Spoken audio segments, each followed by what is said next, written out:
esperanza tan segura, vida eterna nos dará. Qué hermosa esperanza tenemos en Cristo Jesús. Amén. Buenos días, hermanos, Dios bendiga. Gracias a Dios por esta preciosa mañana que nos permite estar reunidos en su nombre. Esos hermosos cantos, esas hermosas verdades que vienen directo de su palabra. Y en esta mañana vamos a continuar con nuestras exposiciones en el libro de Romanos. Les voy a pedir que me acompañen. Ya estamos llegando al final de este capítulo, Romanos capítulo 8.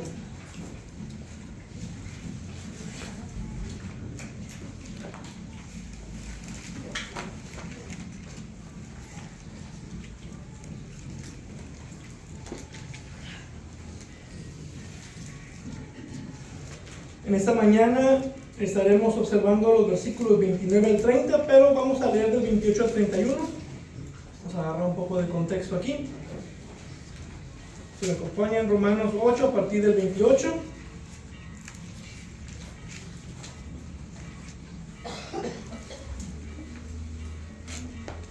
Dice la palabra de Dios: y sabemos que para los que aman a Dios todas las cosas cooperan para bien. Esto es, para los que son llamados conforme a su propósito, porque a los que de antemano conoció, también los predestinó a ser hechos conforme a la imagen de su Hijo, para que Él sea el primogénito entre muchos hermanos. A los que predestinó, a estos también llamó. A los que llamó, a estos también justificó. A los que justificó, a estos también glorificó. Entonces, ¿qué diremos a esto?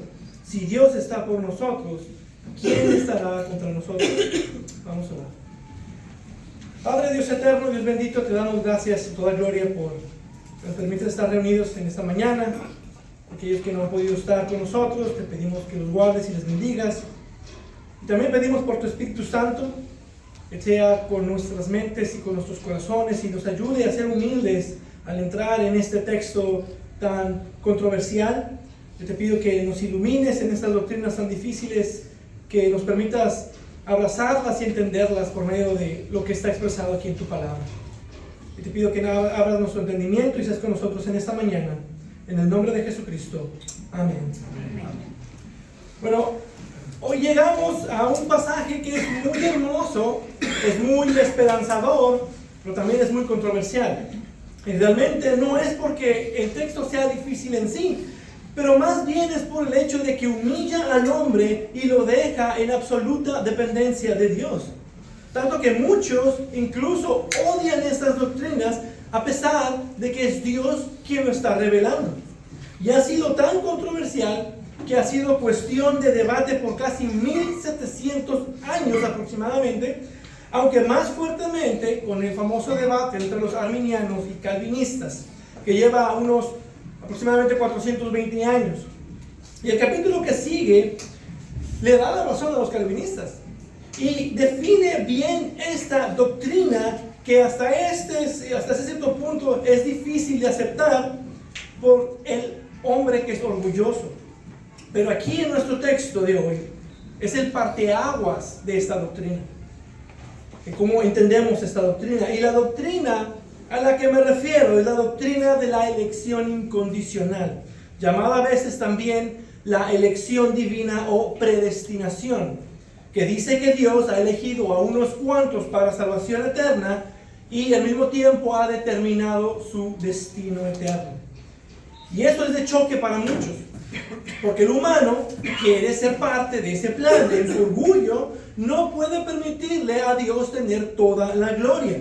Entonces, de alguna manera, tengo que ser yo que en última instancia acepte ese plan de Dios para mí por medio de la fe. Y así también se les da una oportunidad a todos de salvación y de esa manera entonces Dios es justo. Pero la justicia de Dios no la defines tú por lo que a ti te parece correcto. Dios es justo sin importar lo que Él quiera hacer con la humanidad. Aunque lo que nos separa realmente es una falta de aceptación de lo que es esta doctrina. Porque en última instancia, un arminiano, o al menos los que son wesleyanos, creen que la salvación en última instancia es solo por la obra de Cristo. Creen que son sostenidos en última instancia por la gracia de Cristo. Y eso es correcto. Sin embargo, la realidad existe de que tenemos una diferencia en cuanto a esa doctrina, porque también aceptan la doctrina de la predestinación, pero no de la misma manera. Hay una diferencia. Los arminianos creen que la salvación inicia con la fe y que el factor decisivo de tener salvación es el libre albedrío del hombre.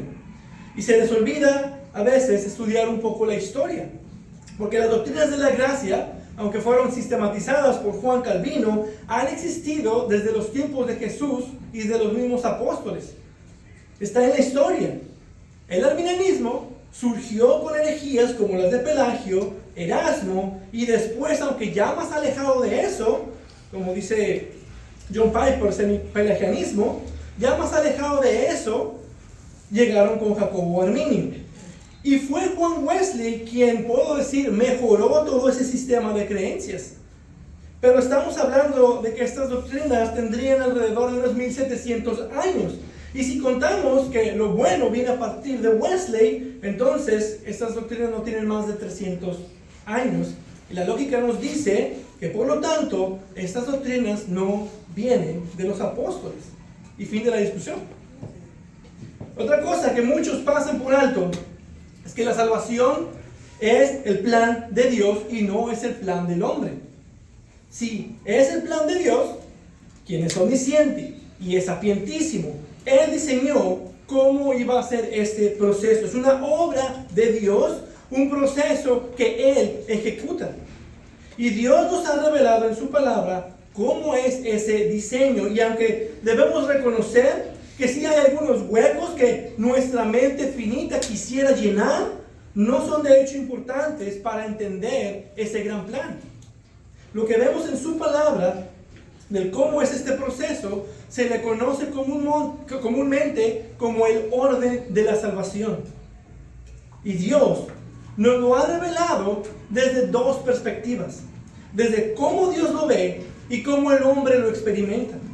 Por un lado, tenemos la perspectiva divina de la salvación que involucra elegir, predestinar, llamar, justificar y glorificar, que eso es lo que tenemos en nuestro texto. Y por el lado de la perspectiva humana de la salvación, involucra escuchar el Evangelio, creer, crecer y perseverar. Y ver estas dos perspectivas nos muestra que la salvación es el plan de Dios soberano que involucra una respuesta humana en su voluntad. Dios elige, el hombre ejerce fe.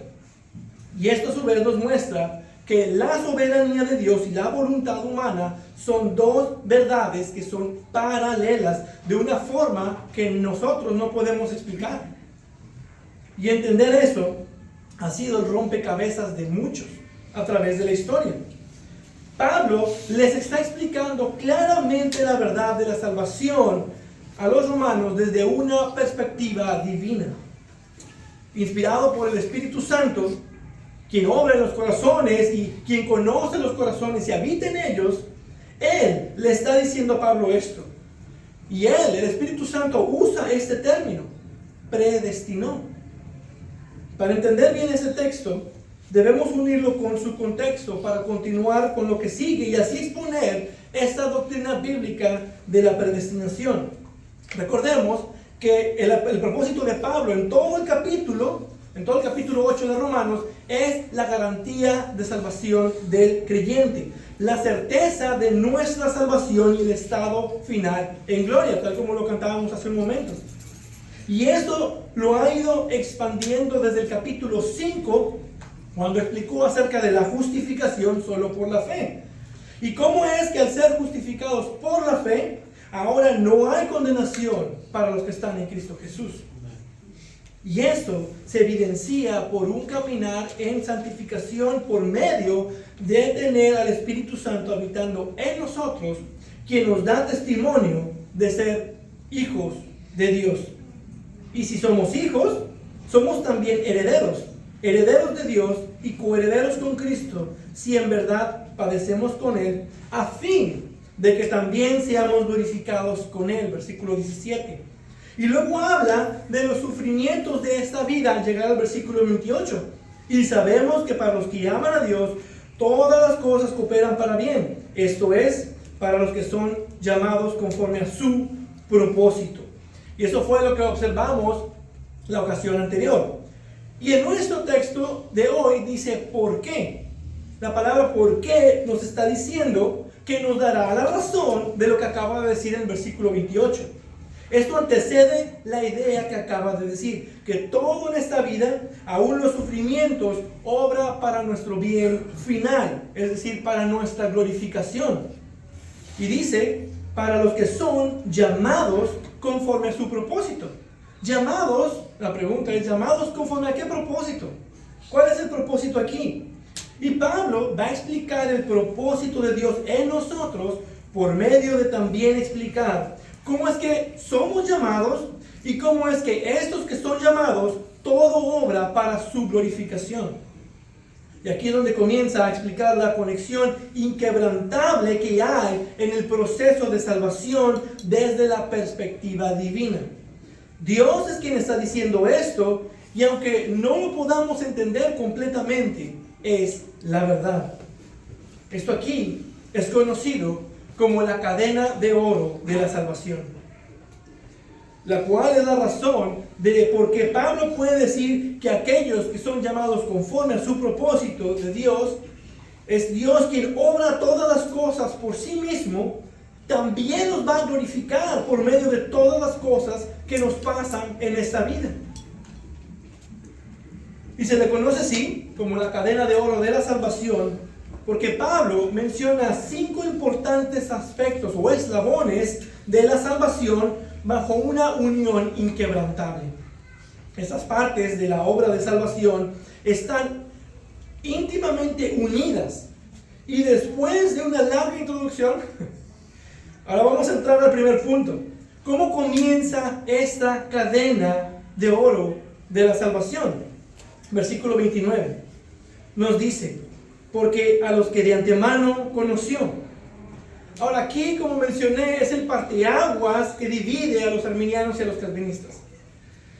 Y claro que la elección está en la Biblia, la predestinación está en la Biblia.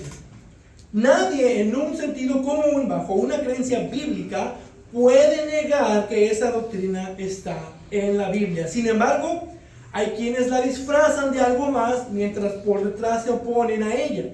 Y por eso es necesario explicar qué significa, pero antes también debemos ver cómo es que los que se oponen a este texto de la doctrina se oponen a la predestinación como es. Ellos creen este texto a los que de antemano conoció, en términos sencillos, se refiere a que Dios conoció desde antes quienes iban a creer. Es decir, de toda la creación, Dios en su presencia y en su sabiduría infinitas observó por adelantado al futuro quienes iban a creer, y esos que iban a ejercer fe de su propio libre albedrío serían elegidos. Ahora, suena muy bien, pero realmente no tiene lógica ni sentido ni con el texto ni con las diferentes doctrinas. En primer lugar, dicen esto porque no pueden creer que Dios haya determinado la salvación de unos y no de otros. Sin embargo, de todas formas el resultado es el mismo. Desde antes de la fundación del mundo, los elegidos ya están puestos en la historia de la humanidad. Y la razón que ellos tienen de compartir el Evangelio es que todo ser humano tiene, por así decirlo, una oportunidad. Y lógicamente es contradictorio, es una falacia. Porque si Dios ya los eligió con anterioridad y más en su propio libre albedrío, aun cuando les compartes el Evangelio a alguien que no era elegido, es porque de todas maneras no iba a creer. Entonces, la pregunta es, ¿para qué les compartes el Evangelio si ya estaba determinado desde antes de la eternidad que de todas formas no iban a creer? Dios ya lo había visto de antemano. Si Dios es tan perfecto y es tan sabio, y Él ya ha determinado a los elegidos, mejor solo compartamos el Evangelio a aquellos quienes en su libre albedrío van a creer. Esa es la excusa arminiana invertida, porque es la excusa que ellos dan para estas doctrinas. Como diría Spurgeon, un cañonazo de su propio cañón. En segundo lugar, dicen que son elegidos según la fe que ejercieron, Pero hay un problema lógico, otra falacia. Si ejercen su fe de su propio libre albedrío, y esa es la razón por la cual son escogidos, por lo tanto Dios no está eligiendo nada. Y eso hace a la palabra elección una tontería. Más bien, Dios estaría reaccionando a lo que los hombres determinen bajo su propia voluntad. De hecho, MacArthur lo llama la teoría de la reacción divina. En tercer lugar, dicen que el hombre tiene la capacidad para creer con alguna ayuda de Dios, conocida por muchos como la gracia previniente. Y con esa ayuda es que pueden ejercer fe y después de esa fe ser regenerados. Sin embargo, eso no explica o justifica que solo Dios obrará en aquellos que ya de todas formas conocía de antemano que iban a creer. Es decir, la gracia de Dios sería inútil si obrara en los corazones de todas formas cuando Él sabe perfectamente que no van a creer. Y eso es lo que los arminianos no quieren ver de la simpleza de este texto. La simpleza del texto. Con muchos esfuerzos y estirones intentan torcer ese texto para que diga cosas que justifiquen en la mente lo que ellos pueden entender en la mente, pero que de todas formas no logra el objetivo por lo que lo tuercen. Y ahora, después de explicar esto, de explicar lo que no es, o como otros lo que se oponen lo ven, volvamos al texto. Miremos el texto como nos dice. Tenemos que entender y aclarar qué es lo que Pablo está realmente diciendo aquí. En primer lugar, el texto claramente dice que a los que de antemano conoció. Eso quiere decir que se está refiriendo a personas. En todas las versiones, en todas las buenas versiones y en el griego original, se da a entender que se está refiriendo a las personas en sí y nunca a sus acciones o a sus obras, ni a las determinaciones de su corazón, ni nada de eso. Por lo tanto, aquí no hay referencia a un conocimiento de lo que estas personas iban a hacer o iban a creer, sino más bien de quiénes eran. Recordemos que la salvación es personal. Y Dios, de hecho, es un Dios personal. Y como Dios es personal, Él busca una relación personal con la humanidad, con cada uno de nosotros individualmente. Y si la salvación es personal, debe de estar relacionada con la persona y no con sus actos o sus creencias. Entonces no hay nada en el texto que se pueda aludir que está hablando de que Dios conoció de antemano la fe que tendrían, sino más bien de quiénes eran. Y eso es lo que vemos. Aquí se usa un pronombre personal y un pronombre demostrativo. Esto se trata de personas. En segundo lugar, debemos ver que tanto Pablo, que era un erudito del Antiguo Testamento, así como todos los escritores del Nuevo Testamento, escribieron bajo el contexto del Antiguo Testamento. En el Antiguo Testamento podemos ver este término conoció de una forma, usado de una forma particular. En Génesis 4:1 dice la palabra: conoció Adán a su mujer Eva, la cual concibió y dio a luz a Caín. Esta es una de las pocas palabras que está mejor traducida en la Reina Valera 60, porque dice conoció a Adán, pero dice esta palabra conocer significa tener información. Sin embargo, es obvio por el contexto que significa algo más. Adán ya conocía a Eva. Él le puso el nombre a Eva. Él pecó junto con Eva. Cayeron juntos. Él ya tenía información acerca de quién era Eva. ¿Cómo es entonces que nos dice esto que él la conoció? Más bien parece que está hablando de algún conocimiento más íntimo que se da por medio de un amor íntimo. Por eso la Nueva Biblia de las Américas dice: y el hombre se unió a Eva, es decir, se unió sexualmente, y el resultado dice que ella concibió y dio a luz. Entonces hay un amor íntimo y especial. Veamos otro. Amós capítulo 3, versículo 2 dice: a vosotros solamente he conocido de todas las familias de la tierra. A vosotros solamente he conocido de todas las familias de la tierra. ¿Quiere decir que Dios no conocía a las otras naciones? Pero el contexto afirma que sí las conocía y conocía sus pecados, porque en el capítulo 1 y 2 de Amós vemos el juicio de las naciones vecinas de Israel. Dios conocía y conoce a todas las naciones de la tierra. Pero si seguimos el significado de lo que hemos estado diciendo, quiere decir que Dios estableció un amor especial e íntimo con Israel en el desierto. Y ahí vemos otra vez la Nueva Biblia de las Américas. Solo usted es escogido de todas las familias de la tierra. Solo usted es escogido de todas las familias de la tierra. Eso es lo que quiere decir ese conocer. Oseas 13:5. Yo te conocí en el desierto, en tierra seca. Nuevamente, un amor especial e íntimo, personal, con su pueblo escogido. Entonces, cuando vemos ese término ser usado en el Antiguo Testamento, quiere decir que Dios toma con un amor y un afecto especial y distinguible. Y ese mismo concepto también lo podemos ver en el Nuevo Testamento. Mateo 7:23. Entonces les declararé, jamás los conocí. Apártense de mí los que practican la iniquidad.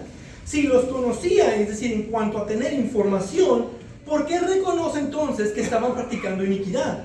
Sí tenía información acerca de ellos, pero si aplicamos este mismo significado y este mismo entendimiento, lo que dice es, jamás establecí una relación de amor con ustedes, apártense de mí los que practican la iniquidad.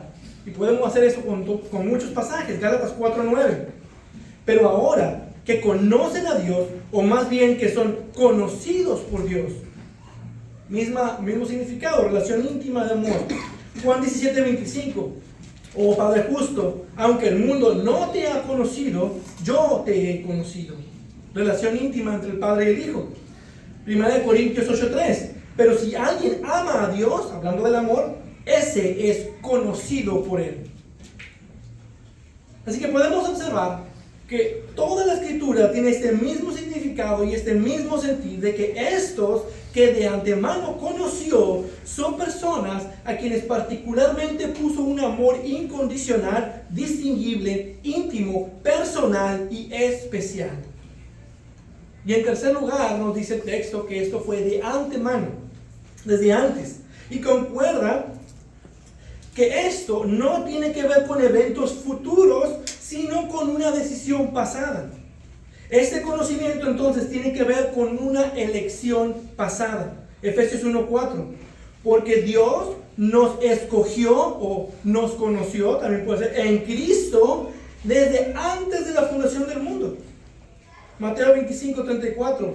Vengan, benditos de mi Padre, hereden el reino preparado para ustedes desde antes de la fundación del mundo. Primera de Pedro 1:20. Porque Él estaba preparado desde antes de la fundación del mundo, pero se ha manifestado en estos últimos tiempos por amor a ustedes los creyentes. Es por amor a los elegidos que Cristo se manifestó en el tiempo.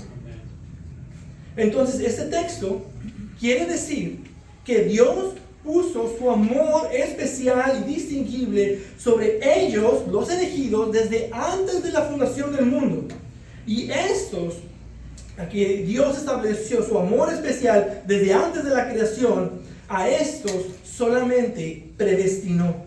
No los predestinó a todos. Y aún en el tiempo no tiene lugar la fe. Aún no tiene lugar la fe porque ese es en el tiempo. Pero esta es una cadena. Vamos a ver una cadena con eslabones. A estos que Dios estableció una relación íntima y especial de amor, solo a estos los pasó al siguiente eslabón del proceso de salvación. Ahí es donde vemos la cadena. Versículo 29. También los predestinó a ser hechos conforme a la imagen de su Hijo, para que Él sea el primogénito entre muchos hermanos. Ahora, aquí vemos una distinción entre lo que es la elección y la predestinación. Muchos consideran que están ligados o que son la misma, pero no lo son. Y vemos aquí que primero es uno, y estos que pasan al segundo, entonces es otro eslabón. Y la diferencia es que la elección tiene que ver con determinar a la persona, es decir, quiénes son los elegidos, Y el segundo, predestinación, es fijar el destino desde antes de esas personas que fueron elegidas. Entonces, el primero lidia con quiénes y el segundo hacia dónde. La palabra predestinó significa marcar algo con anticipación para determinar el resultado o para fijar el destino desde antes. Ordenar un resultado desde antes. Esto viene del griego prohorizo. Pro es decir que es desde antes, y horizo tiene que ver con limitar o delimitar, y es de donde viene nuestra palabra horizonte, que delimita. Es algo marcado o establecido con anterioridad.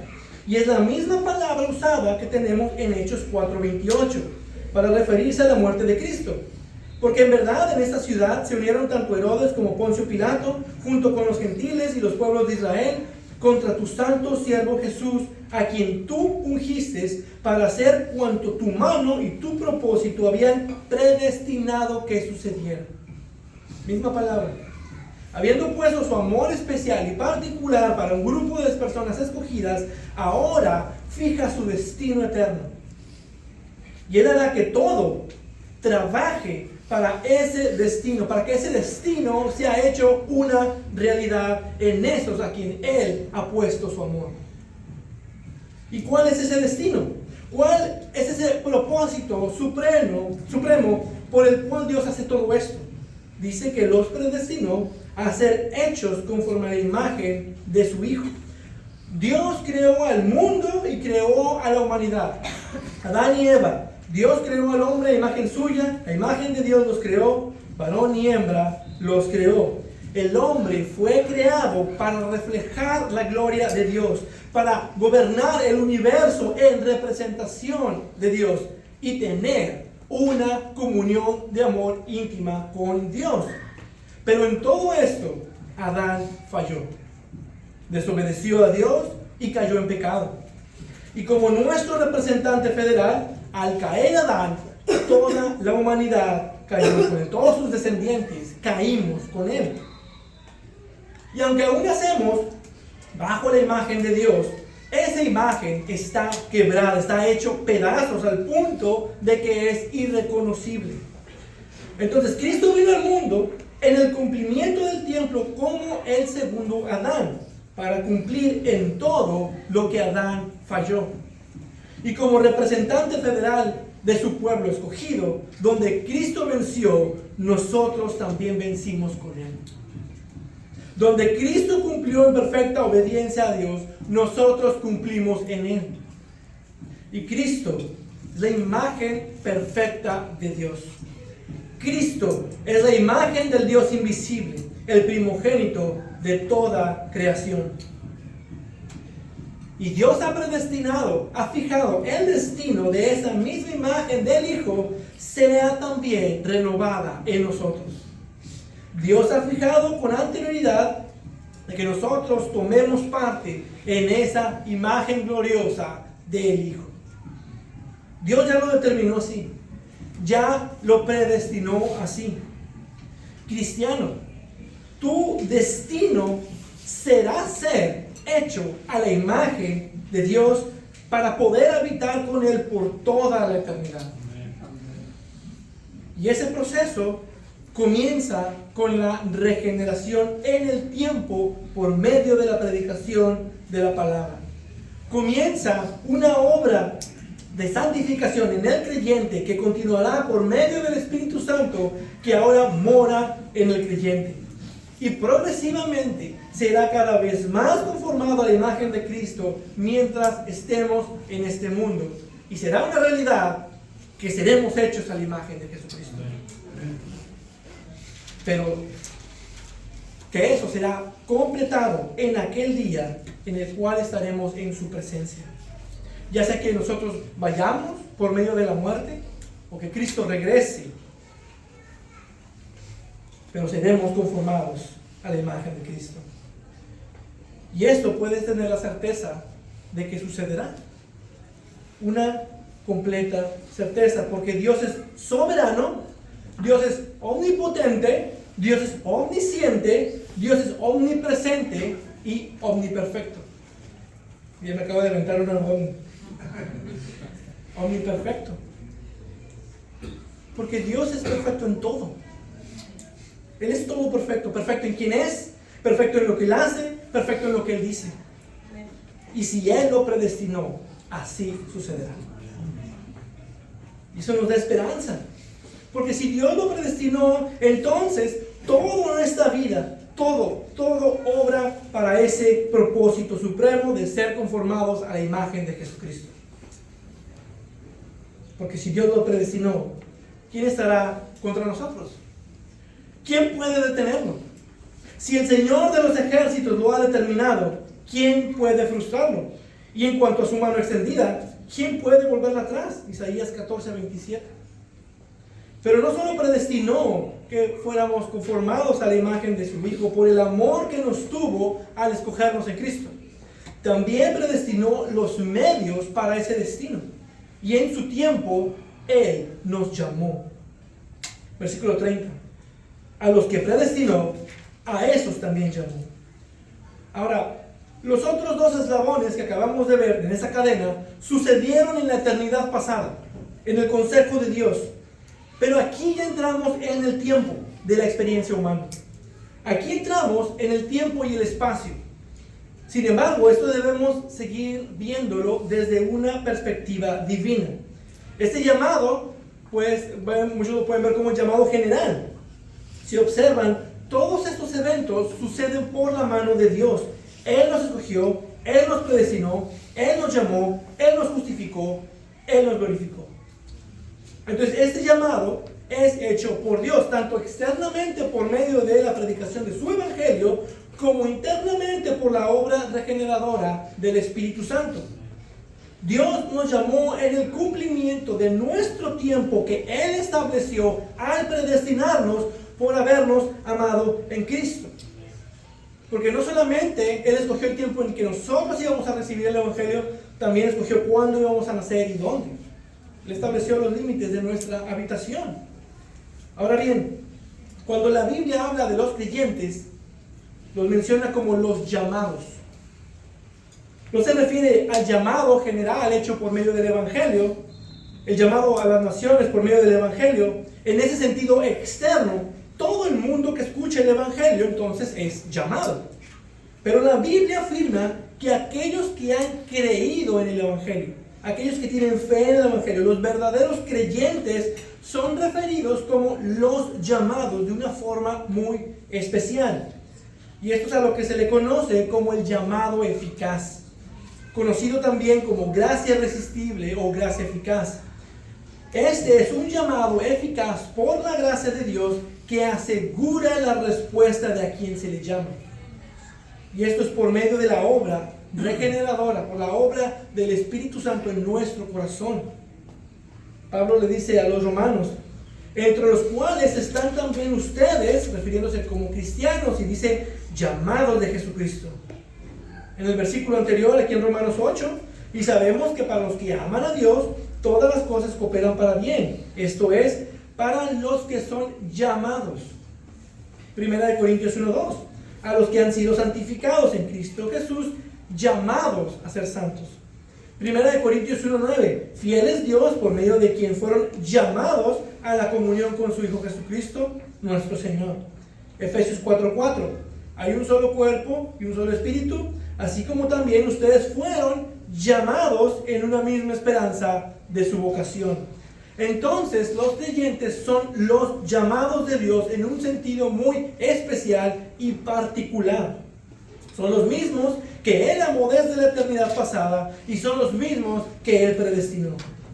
Y aún más, esos mismos que también llamó, a estos también justificó. No puedes decir que son justificados los que escuchan el evangelio, porque sabemos que la justificación es solo por la fe. Entonces, este llamado no es la predicación del evangelio general o la invitación del evangelio. Y por eso, para distinguirlo al llamado general, la invitación del evangelio se le conoce como el llamado eficaz o el llamado irresistible. Aquellos que son llamados externamente por el evangelio, pero también, especialmente por el Espíritu Santo, con un llamado irresistible con el cual ejercen su fe y por lo tanto son justificados. Y este llamado interno, demostrado por una fe viva, confirma la elección. Pablo les dice así a los tesalonicenses en 1 de Tesalonicenses 1, versículos 4 y 5. Sabemos, hermanos amados de Dios, ahí tenemos el amor especial de Dios, de la elección de ustedes. Y vemos la elección de Dios. Porque nuestro evangelio no vino a ustedes solamente de palabras, es decir, el llamado externo. No solamente fue la predicación del evangelio, sino también en poder y en el Espíritu Santo y con plena convicción, es decir, el llamado interno, una obra del Espíritu Santo que es eficaz.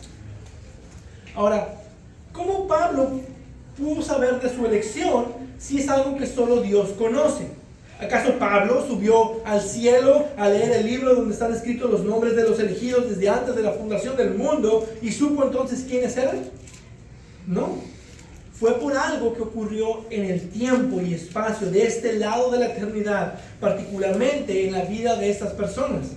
Y dice, porque nuestro evangelio, el evangelio llegó a sus vidas por el cual Dios obra su propósito en ellos.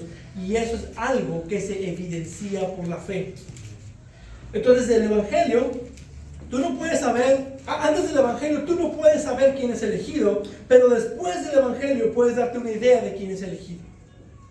Entonces, el llamado eficaz de Dios es el llamado que viene de las palabras del evangelio y acompañado por la obra regeneradora del Espíritu Santo. Y si es del Espíritu Santo, nos preguntaríamos si el Espíritu Santo no nos dejó algún ejemplo de esto en las Escrituras. Hechos capítulo 16, tenemos la conversión de Lidia, que nos es narrada desde una perspectiva histórica, pero con una mirada divina de lo que estaba sucediendo. Versículos 13 y 14 de Hechos 16 dice, el día de reposo salimos fuera de la puerta a la orilla de un río, donde pensábamos que habría un lugar de oración. Nos sentamos y comenzamos a hablar a las mujeres que se habían reunido. Y nos pregunta, ¿qué estuvieron hablando? El evangelio. Y estaba escuchando el evangelio cierta mujer llamada Lidia de la ciudad de Tiatira, vendedora de telas de púrpura, que adoraba a Dios. Y aquí hay algo particular. Y el Señor abrió su corazón para que recibiera lo que Pablo decía. Aquí están las Escrituras. Es la obra del Espíritu Santo dando vida a un muerto, cambiando nuestro corazón de piedra por uno de carne que pueda responder a las cosas de Dios, trayendo convicción de pecado, habilitándonos para ejercer fe y haciendo que la persona proceda a la conversión efectivamente. Eso significa ser llamado. Pero también a estos que llamó, dice, versículo 30, a los que llamó, a estos también justificó. Ahora, este asunto de la justificación solo por la fe, ya Pablo ha aclarado este asunto en los capítulos 4 y 5. Nos ha explicado lo que significa ser justificados solo por la fe. Cuando somos llamados por medio del evangelio, por el Espíritu Santo, eso resulta en fe, que a su vez trae justificación. El momento en que nosotros, en nuestra regenerada voluntad, ponemos fe en Él, somos justificados. Pero, ¿qué es la justificación? Dejen recordarles lo que hemos observado anteriormente, hace unos capítulos atrás. Justificación es el declarar legalmente justo a una persona. Delante del juicio, en un tribunal, alguien es declarado justo cuando no le debe nada a la ley y además se le demuestra que ha cumplido la ley completamente.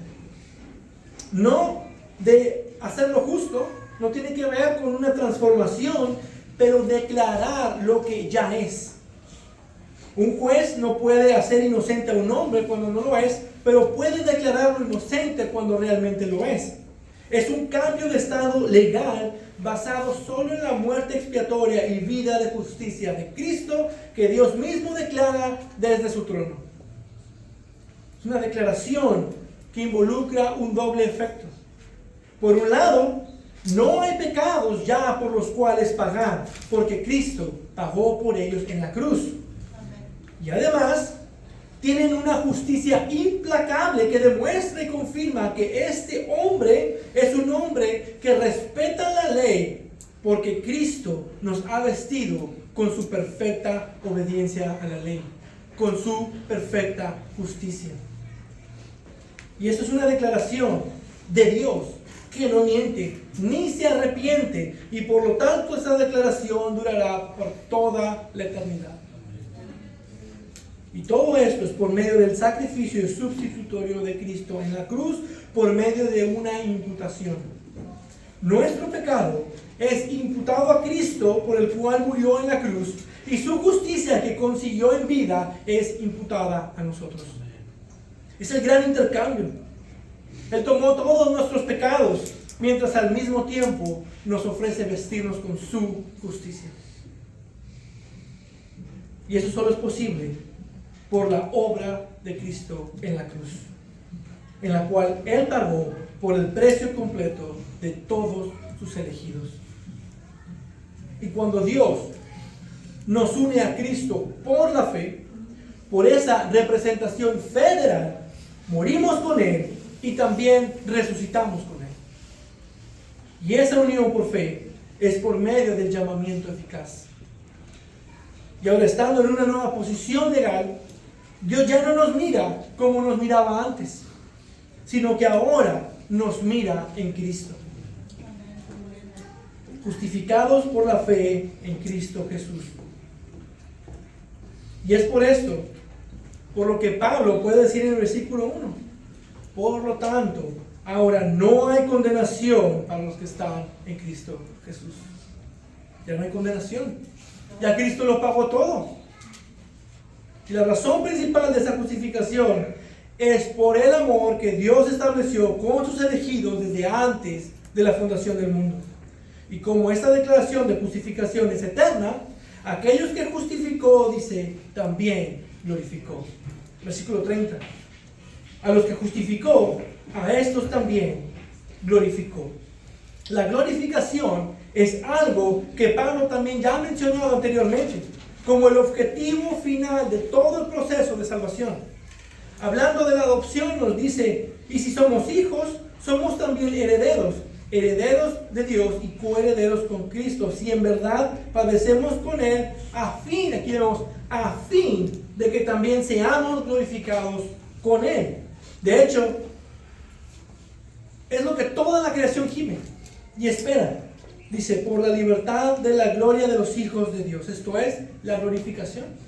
Versículo 23. Aún nosotros mismos gemimos en nuestro interior, aguardando ansiosamente la adopción como hijos, la redención de nuestro cuerpo, que también es la glorificación.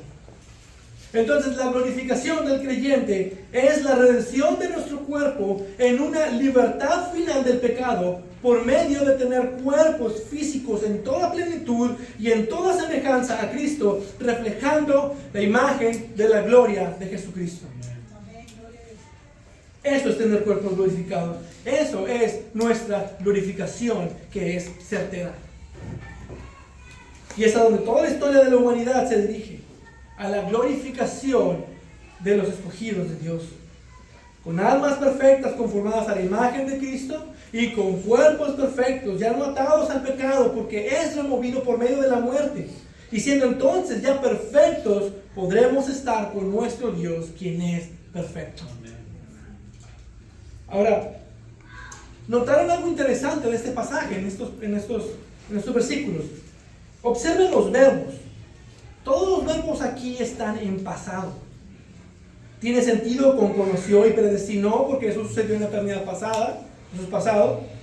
Pero ¿y qué con llamó y justificó? Bueno, aplica para unos, por tanto puede tener sentido que estén en pasado. Al menos para Pablo y sus lectores, ellos podían tomarlo en pasado. Ellos ya habían sido llamados y justificados. Pero ¿y glorificó? Eso no sucederá hasta que Cristo regrese. Cuando mueres, no tienes un cuerpo glorificado. Eso sucederá en un evento futuro con la resurrección final de entre los muertos. Entonces, la glorificación se refiere al fin, a nuestra final y completa liberación del pecado en un mundo venidero, donde nosotros reinaremos con Cristo y le serviremos para siempre. Es un evento futuro. ¿Por qué entonces Pablo lo menciona en pasado? ¿Cómo puede Pablo, inspirado por el Espíritu Santo, hablar de este evento futuro como algo que ya se completó en el pasado? Porque si esto ya sucedió, entonces nos tenemos que preguntar, ¿dónde están nuestros cuerpos glorificados? Definitivamente estos no son. Aún lidiamos con pecado remanente, aún lidiamos con enfermedades y con vejez, y aún hay llanto, dolor y muerte. Estos no pueden ser nuestros cuerpos glorificados.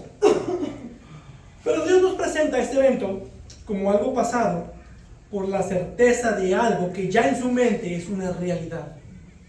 Es decir, tu glorificación es un evento tan seguro que Dios mismo puede hablar de ello como si ya hubiera sucedido.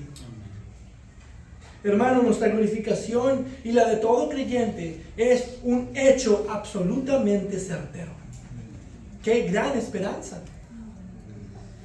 Porque Cristo fue glorificado y como representante de su pueblo elegido, nosotros ya fuimos glorificados con Él.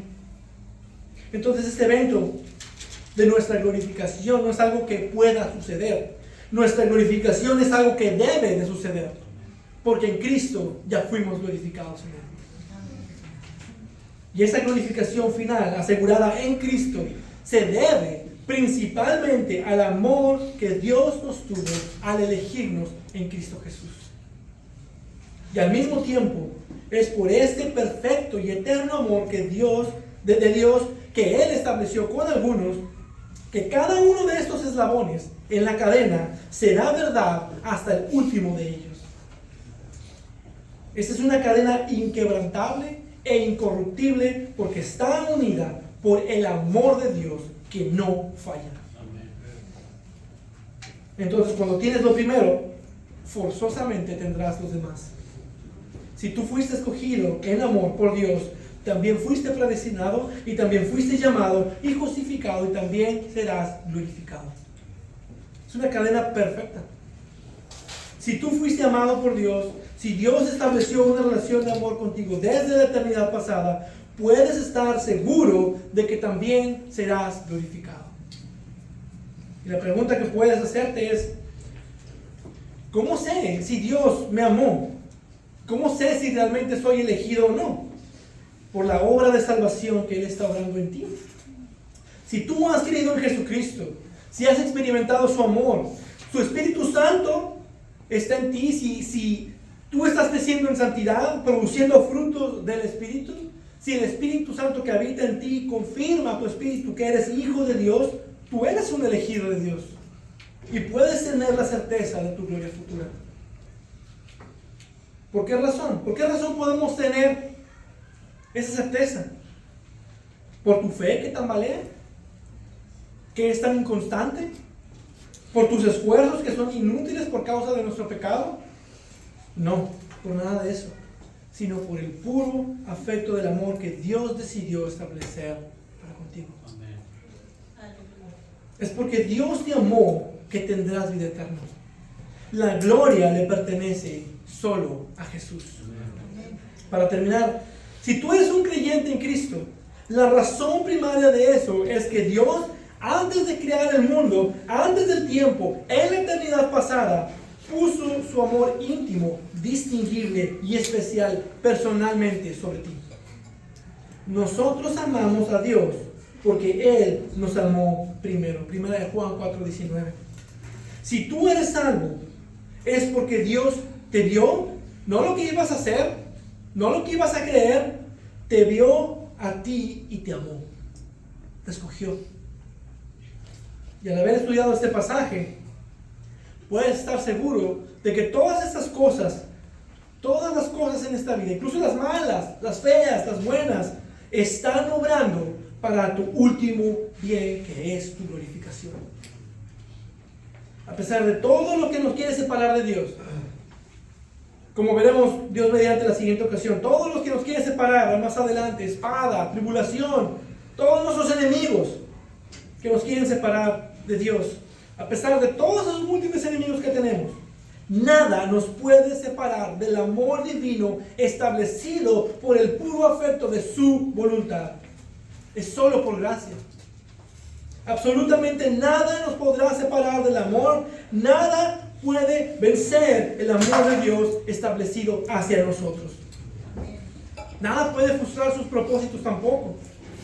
Nada, ni nuestro pecado, ni el mundo, ni Satanás con todos sus poderes y sus súbditos pueden romper un eslabón de esta cadena de oro de la salvación que ha sido forjada por el propósito eterno de nuestro omnipotente Dios.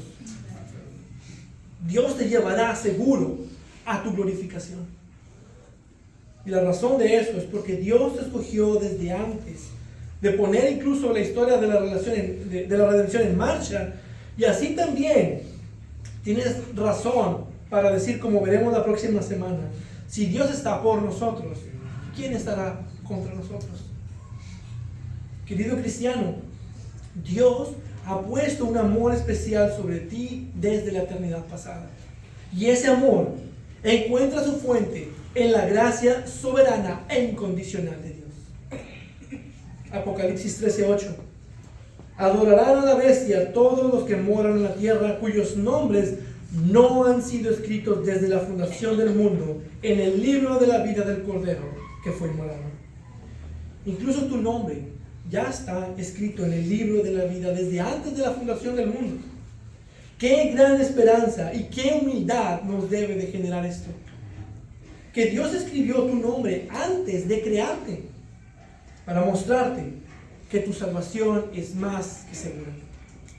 Porque Dios no miente y para Dios nada es imposible. Si tú eres cristiano, debes de preguntarte, ¿por qué? ¿Por qué razón eres cristiano?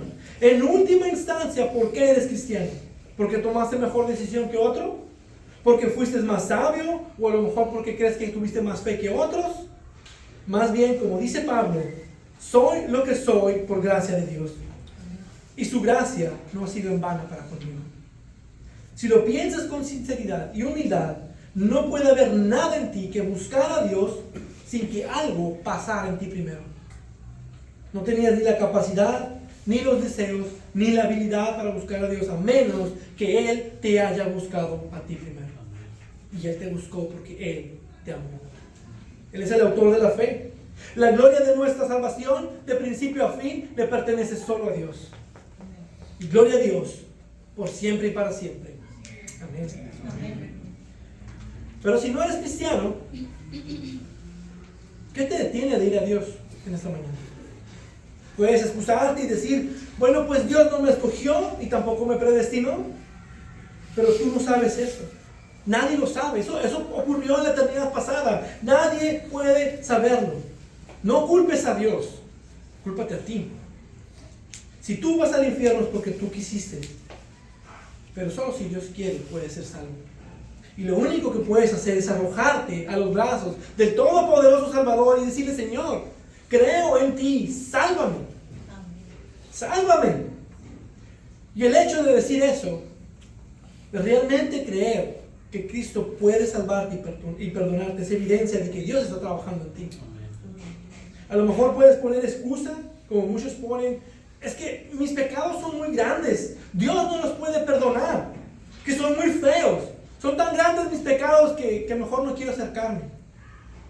Pero es lo hermoso de esta verdad, porque si Dios estableció una relación de amor contigo, eso fue a pesar de lo que harías y no harías. Él no vio tus acciones para decidir amarte. Y por lo tanto, no hay pecado que Dios no haya considerado al predestinarte o al llamarte. No hay pecado tan grande que puedas tener que Cristo no haya podido pagar. Si Él te amó, Él pagó absolutamente todo. Cualquier pecado que hayas cometido, Cristo lo pagó por el amor que Él estableció en ti. No hay excusa. Pero si rechazas el Evangelio, déjame decirte, tomando la idea de Pablo pero volteada, si Dios está contra ti, ¿quién estará por ti? Puede ser que toda la vida te funcione, que todo esté hablando bien, tus cuentas de banco, tus propiedades, tu salud, tus relaciones, todo es por ti. Pero si Dios está contra ti, amigo, ¿quién estará por ti? Recuerda esas palabras de Hebreo 10. Porque si continuamos pecando deliberadamente, después de haber recibido el conocimiento de la verdad, ya no queda sacrificio alguno por los pecados, sino cierta horrenda expectación de juicio y la furia de un fuego que ha de consumir a los adversarios. Horrenda cosa es caer en las manos del Dios vivo. Horrenda cosa. Si mueres antes o si Cristo regresa, ¿qué pasará contigo? Clama a Dios por misericordia hasta que no puedas más.